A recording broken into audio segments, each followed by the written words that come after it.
Hello students, इस video में 12th Maharashtra state board के नॉन प्रॉफिट ऑर्गेनाइजेशन के सारे एक्सरसाइज क्वेश्चंस के वीडियोस हम बनाने वाले हैं।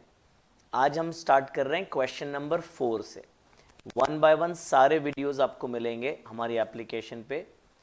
ये चैप्टर का जो क्वेश्चन है बोर्ड में वो 12 मार्क के लिए पूछा जाता है बेटा, और ये कंपलसरी क्वेश्चन है, ऑप्शन में इसको नहीं छोड़ सकते हो।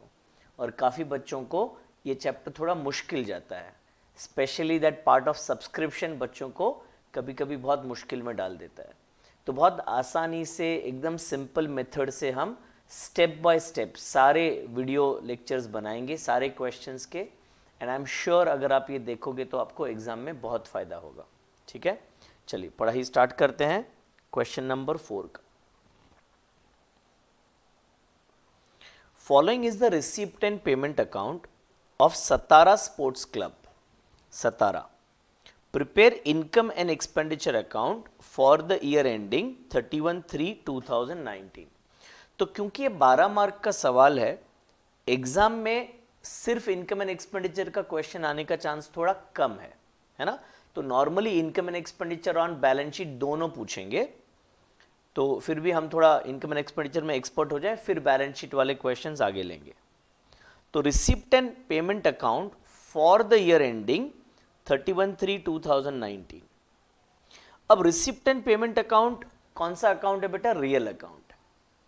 तो इसमें जो पैसे आते हैं और पैसे जो जा रहे हैं, receipt as well as payment, वो कोई भी साल का हो सकता है। इधर लिखा है फॉर द ईयर एंडिंग 31/3/19, मतलब पैसे हो सकते हैं लास्ट ईयर के हैं पर मिले अभी हैं। एग्जाम्पल ले रहा हूं कि मेरे कोचिंग क्लासेस हैं, तो ऐसे हो सकता है कि इस साल मुझे पिछले साल का कोई स्टूडेंट आके फीस दे के गया, सर वो आपका बाकी था, आपने लास्ट ईयर पढ़ाया था, बहुत बढ़िया पढ़ाया था, मेरा फीस देने का बाकी था, ये लो सर फीस। तो वो मेरे रिसिप्ट एंड पेमेंट अकाउंट में आएगा, क्योंकि फीस मुझे कब मिला है? इस साल मिला है। फीस है कौन से साल का? इस साल का है क्या? नहीं, वो लास्ट ईयर का फीस है पर अभी मिल रहा है। तो रिसिप्ट एंड पेमेंट अकाउंट में सब कुछ आता है, इस साल का हो, पिछले साल का हो या नेक्स्ट ईयर का हो, सब कुछ वहां पे आता है। ठीक है। इनकम एंड एक्सपेंडिचर अकाउंट में सिर्फ इसी साल का आता है, क्योंकि वो प्रॉफिट निकालना है इस साल का। तो लास्ट ईयर का फीस लास्ट ईयर के इनकम एंड एक्सपेंडिचर में होगा, मिला हो या ना मिला हो। लास्ट ईयर का फीस इस साल मिल रहा है, तो वो इस साल के इनकम एंड एक्सपेंडिचर में नहीं जा सकता है। इस साल के इनकम एंड एक्सपेंडिचर में सिर्फ इसी साल का फीस जा सकता है। किधर? इनकम एंड एक्सपेंडिचर में। ठीक है।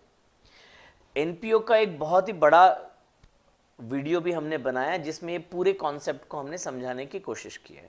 ठीक है। यहां पे हम फोकस करेंगे अभी सिर्फ क्वेश्चन 4 को समझने के लिए। तो पहले क्या करते हैं, पहले पूरा सम पढ़ लेते हैं, ये ध्यान में रखते हुए कि हमें ये क्वेश्चन में इनकम एंड एक्सपेंडिचर अकाउंट बनाने को बोला गया है। तो हम ये भी जोर देंगे कि जो भी चीजें 18-19 साल की हैं, ऑफ द ईयर 18-19 की, उस पे हमें इंटरेस्ट है। तो ओपनिंग बैलेंस दिया है कैश इन हैंड का और कैश एट बैंक का, क्या ये हमारा इनकम है? तो आंसर है ना, ये तो कैश का बैलेंस है, ये कोई इनकम नहीं है, तो इसको हम इग्नोर करेंगे, इसको भी हम इग्नोर करेंगे।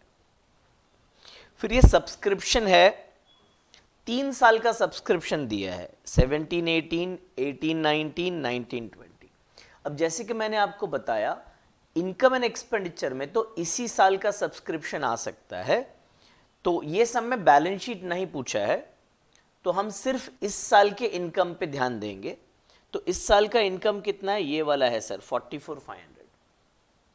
ये लास्ट ईयर का है, मैं इसको इग्नोर करूंगा। ये लास्ट ईयर का है, मैं इसको भी इग्नोर करूंगा। एंट्रेंस फीस, अब जैसे ही मैं एंट्रेंस फीस पढ़ता हूं क्वेश्चन में, मैं सीधा जाऊंगा एडजस्टमेंट देखने के लिए। तो एडजस्टमेंट में एंट्रेंस फीस के बारे में कुछ कहा है, देखते हैं। सी पॉइंट में लिखा है entrance fees are to be treated as revenue income. तो उन्होंने इंस्ट्रक्शन दिया है हम कि एंट्रेंस फीस को रेवेन्यू इनकम ट्रीट करना है। इसका मतलब हम इसको इनकम में शो करेंगे। अगर रेवेन्यू इनकम बोला है तो इनकम में शो करेंगे, अगर कैपिटल बोला है तो लायबिलिटीज में शो करेंगे। ठीक है बेटा, आगे तो ये आएगा इनकम में। डोनेशन फॉर बिल्डिंग फंड, नीचे देखता हूं कुछ लिखा है क्या, उन्होंने कुछ नहीं लिखा है, तो अभी मुझे मेरा दिमाग लगाना है कि ये donation for building fund income में लिखूं या लायबिलिटी में। एक बात तय होती है बेटा कि रिसीप्ट से फिगर्स दो जगह जा सकते हैं, एक इनकम में जा सकता है या लायबिलिटीज में जा सकता है।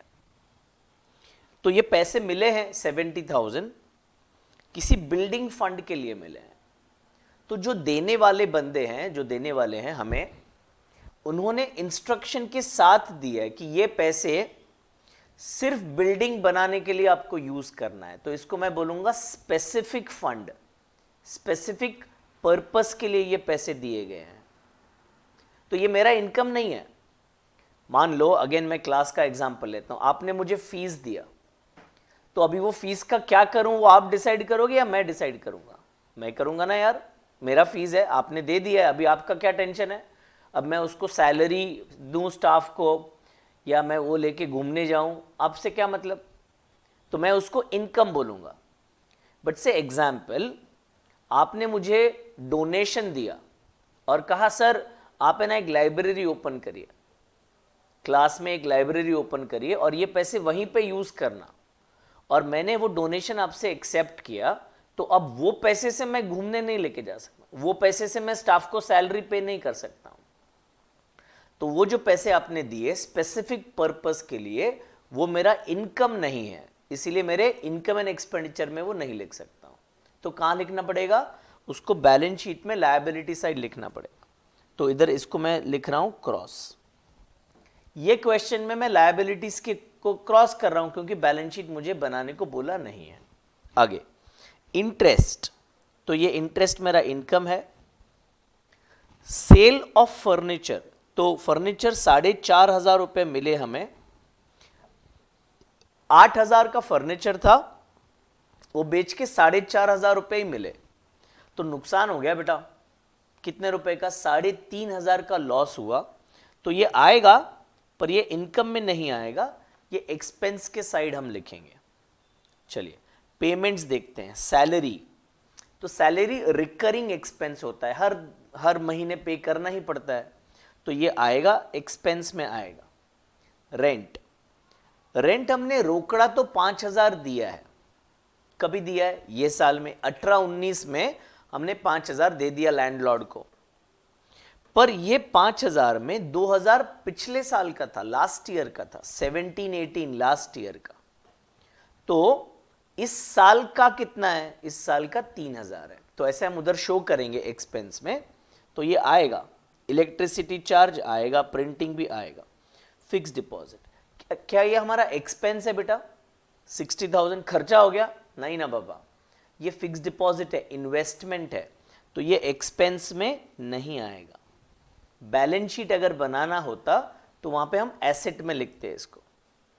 जनरल एक्सपेंस 5,500, ये एक्सपेंस में आएगा।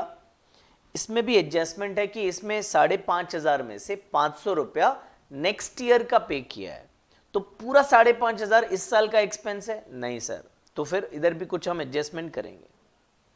स्पोर्ट्स मटेरियल परचेस्ड, अब ये जो क्वेश्चन है वो 17 स्पोर्ट्स क्लब का है, तो स्पोर्ट्स मटेरियल उन्होंने खरीदा, क्या ये फिक्स्ड एसेट है? इक्विपमेंट है क्या? नहीं। एक एग्जांपल लेते हैं, मान लो हमारा स्पोर्ट्स क्लब है, तो हमने टेबल टेनिस का टेबल खरीदा, अब वो फिक्स्ड एसेट है पर उसके लिए बैट और बॉल खरीदे फिर क्रिकेट के भी किट्स खरीदे हमने, ठीक है, क्रिकेट का बॉल खरीदा। तो ये जब जो मटेरियल हम खरीद रहे हैं वो सारा का सारा मटेरियल रेवेन्यू है, रिकरिंग है, तो ये एक्सपेंस में आएगा। Cash at bank and cash in hand, ये एक्सपेंस नहीं है, ये तो बैलेंस है, ये इसको इग्नोर करेंगे। Outstanding subscription for current year is 4,500। अब मेरा है ना बच्चों को हमेशा रिक्वेस्ट रहता है, इसको आउटस्टैंडिंग मत बोलिए, ऐसा मेरा मानना है। आउटस्टैंडिंग है ना लायबल एक्सपेंस के लिए बोलिए आप, ये सब्सक्रिप्शन है हमारे लिए इनकम है, तो इसके लिए वर्ड यूज करिए रिसीवेबल। Subscription receivable. इसलिए बोल रहा हूं क्योंकि 11वीं से ना शायद आदत पड़ गया है कि आउटस्टैंडिंग मतलब लायबिलिटी में लिखने का, तो गलती कर लोगे। सब्सक्रिप्शन मिलने वाला है, अब सब्सक्रिप्शन मिलने वाला है तो ये हमारा इनकम है बाबा। इस साल का सब्सक्रिप्शन है, मिला है क्या? नहीं मिला है। अगर मिला है तो रिसिप्ट में होगा, पर नहीं मिला है। मिला है कितना? 44,500, और ये 4,500 मिलना बाकी है। तो इस साल का टोटल इनकम कितना हुआ? जो मिला है प्लस जो नहीं मिला है, वो है इस साल का इनकम।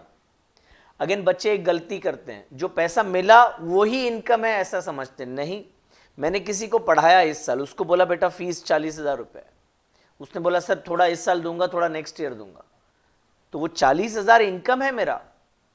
भले पैसा जो नहीं आया है वो आएगा नेक्स्ट ईयर। इनकम पढ़ाया कौन से साल? ये साल पढ़ाया, तो इनकम इस साल का है। जो पैसा नहीं आया है उसको मैं एसेट्स में शो करूंगा, नेक्स्ट ईयर मिल जाएगा। अच्छा बच्चा है, दे देगा। तो ये 4,500 इनकम में आएगा बेटा, इस साल का इनकम है। इनकम इस साल का जो भी होगा वो इनकम एंड एक्सपेंडिचर में आना ही चाहिए। Outstanding rent of current year 1,000, ये भी आएगा, ये भी हमारा एक्सपेंस है, तो ये इनकम एंड एक्सपेंडिचर में आएगा, ऐसे मैं लिख रहा हूं, ठीक है। एंट्रेंस फी हो चुका है। स्टॉक ऑफ स्पोर्ट्स मटेरियल, हमारे पास शुरुआत में 6,000 का मटेरियल था, इस साल हमने 40,000 का खरीदा, और साल के एंड में हमारे पास 14,000 का मटेरियल है। इसका एक छोटा सा वर्किंग हम लोग बना लेंगे। तो चलिए, अभी ये हमने छोटा एक फॉर्मेट बना के रखा हुआ है, in the books of Satara sports club. इधर कंपनी का नाम लिखेंगे हम, in the books of Satara sports club. अभी मैं सोल्यूशन कर रहा हूं, तो आपसे रिक्वेस्ट होगा कि आप है ना इसका क्वेश्चन पेपर आपके सामने रखिए। मैं घड़ी घड़ी क्वेश्चन दिखाऊंगा तो आपको भी इरिटेट होगा, बहुत मूवमेंट होगा, ठीक है। तो मैं भी क्वेश्चन लेके आता हूं, आप भी लेके आइए। तो मैं क्या करूंगा, मैं 1 बाय 1 आइटम्स एक्सपेंसेस से ले रहा हूं, एक्सपेंसेस से। अच्छा, एक और काम कर सकते हैं, जहां जहां एडजस्टमेंट है उधर एक एक डॉट लगा सकते हैं। तो सब्सक्रिप्शन में एक एडजस्टमेंट है, तो मैंने इधर डॉट लगा दिया। सब्सक्रिप्शन में रेड डॉट लगा देता हूँ, सब्सक्रिप्शन। फिर रेंट में एडजस्टमेंट है, तो एक डॉट। इधर ब्रैकेट में भी कुछ लिखा है, यानी 2 डॉट। फिर एंट्रेंस फीस, उसमें एडजस्टमेंट है पर कोई एडलेस नहीं करना है। स्पोर्ट्स मटेरियल में 2 डॉट, ओपनिंग और क्लोजिंग, कुछ 2 चीज़ें उन्होंने बोली है, ठीक है। तो अभी मैं जाता हूं डेबिट साइड से, डेबिट साइड, रिसिप्ट साइड से। तो पहले मुझे लिखना है सब्सक्रिप्शन। इनकम साइड पे मैं लिखूंगा, तो मैंने इधर लिखा बाय सब्सक्रिप्शन। इनकम साइड पे बाय सब्सक्रिप्शन।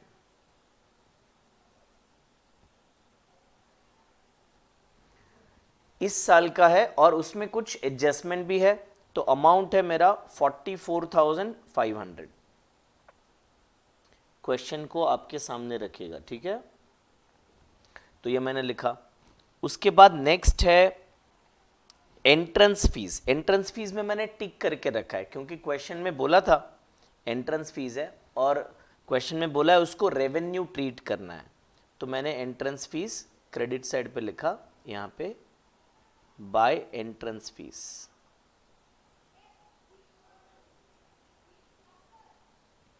और एंट्रेंस फीस है मेरा 8,000 रुपया। बाहर के कॉलम में लिखूंगा, उसमें कोई एडजस्टमेंट नहीं है।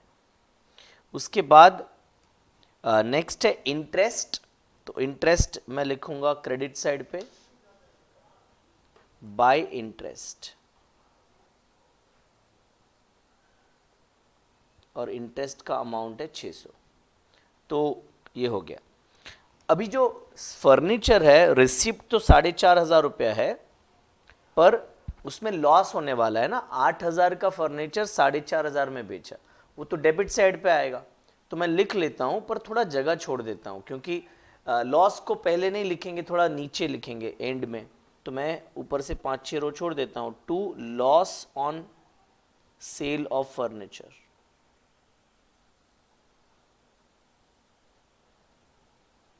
और ब्रैकेट में लिख लेता हूं फर्नीचर था कितने का बेटा, 8,000 का था और बेचा हमने 4,500 में, यानी 3,500 रुपए का मेरा नुकसान हो गया, 3,500 का नुकसान हो गया। ठीक है, तो अभी रिसिप्ट साइड से सब चीजें हो गई। अब पेमेंट साइड पे आता हूं। सैलरीज 5,000, तो 2 सैलरीज, उसमें कोई एडजस्टमेंट नहीं है, तो मैंने बाहर के कॉलम में लिख दिया 5,000। फिर 2 सैलरीज के बाद रेंट, उसमें 2 डॉट मुझे दिख रहे हैं, तो रेंट पेड ऐसे मैं लिख रहा हूं और अमाउंट है 5,000। 2 डॉट है तो 2 रो में छोड़ने वाला हूं। उसके बाद electricity charges, so 2 electricity charges. Keep a habit of putting commas, 1,450। उसके बाद 2 printing and stationery, printing and stationery हो गया 450। उसके बाद आ गया 2 general expense, 2 general expense. Again मैं जनरल एक्सपेंस को इनर कॉलम में लिखूंगा क्योंकि उसमें भी एक एडजस्टमेंट है, हिडन एडजस्टमेंट है, उधर ही ब्रैकेट में लिखा है, तो मैं अभी इनर कॉलम में लिख लेता हूं 5,500 और इसका एडजस्टमेंट अभी कंप्लीट कर लेता हूं। क्या कह रहे हैं, ये 5,500 में से 500 रुपया नेक्स्ट ईयर का है, तो फिर इधर से लेस करना पड़ेगा, लेस क्लोजिंग प्रीपेड, ऐसा मैं बोल देता हूं, क्लोजिंग प्रीपेड।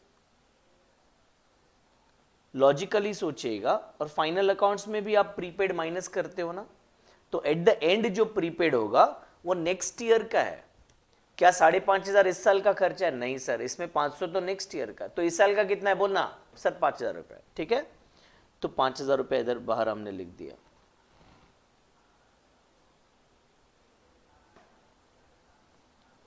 ₹5,000 हमने बाहर लिख दिया। ओके, अभी उसके बाद स्पोर्ट्स मटेरियल परचेस्ड, तो मैं यहां पे लिख रहा हूं 2 स्पोर्ट्स मटेरियल। इधर मैं क्या करने वाला हूं पता है, इधर मैं पहले लिखूंगा ओपनिंग, एड परचेस और लेस क्लोजिंग। अब एक एग्जांपल लेते हैं समझने के लिए कि हमने इस साल 50,000 का मटेरियल खरीदा, स्पोर्ट्स मटेरियल, पर साल के एंड में अभी पूरा यूज नहीं किया है, अभी 10,000 का मटेरियल हमारे पास पड़ा हुआ है। तो इस साल भले खरीदा था 50,000 का, पर इस साल यूज कितने का हुआ वो लिखना है। तो आप क्या करोगे, अच्छा हम ऐसा बोल सकते हैं ना, 10,000 प्रीपेड हो गया, पैसा दे दिया इस साल, पर हम यूज नेक्स्ट ईयर करने वाले हैं, तो 50,000 में से 10,000 आप माइनस कर दोगे।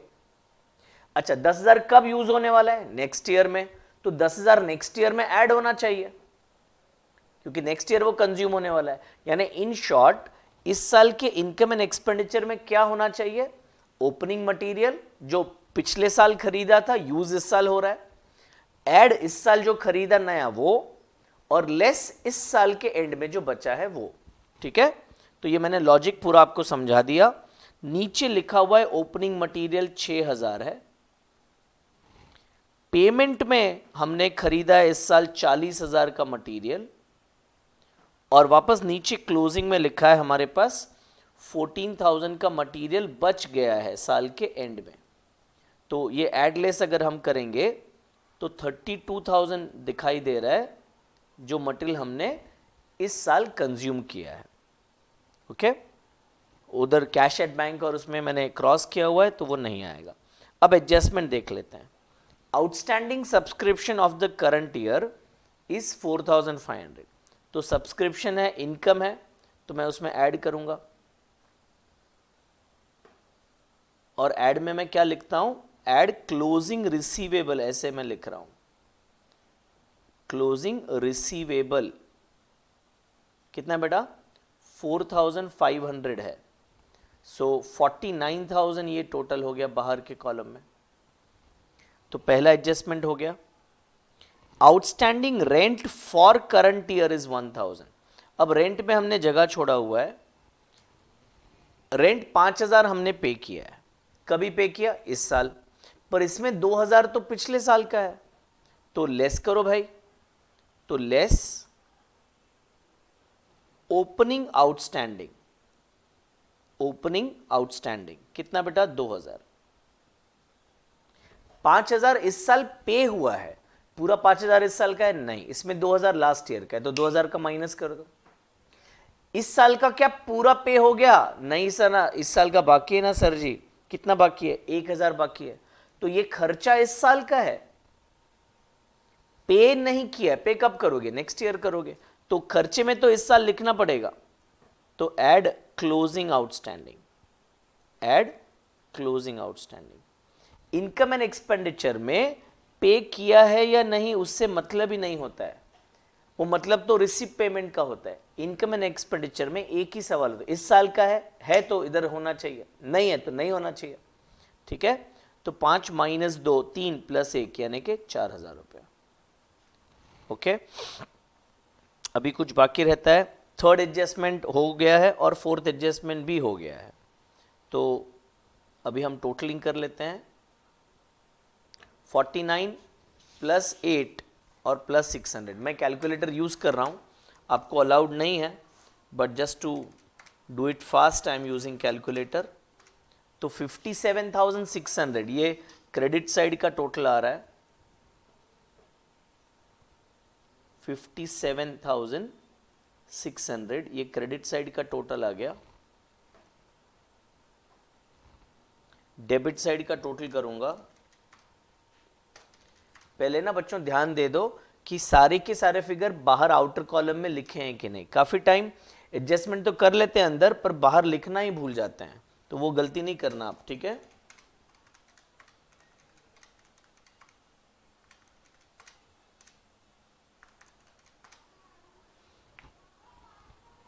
कुछ एक चीज बाकी रह गया, प्रिंटिंग एंड स्टेशनरी।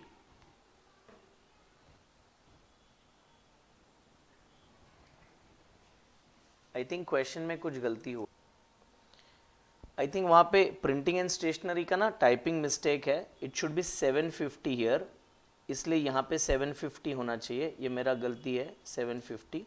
अभी अगर आप टैली करते हो तो 5900 बैलेंसिंग फिगर आपका आ जाएगा और आपका टोटल 57,600 टैली हो जाएगा।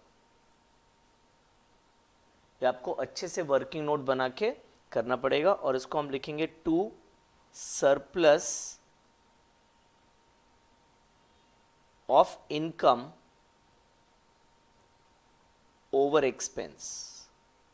ठीक है, तो ये था हमारा पहला क्वेश्चन, यानी कि क्वेश्चन नंबर 4 का वीडियो।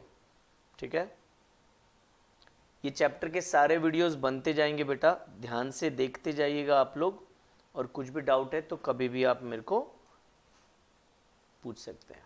ठीक है, thank you very much, see you in the next video.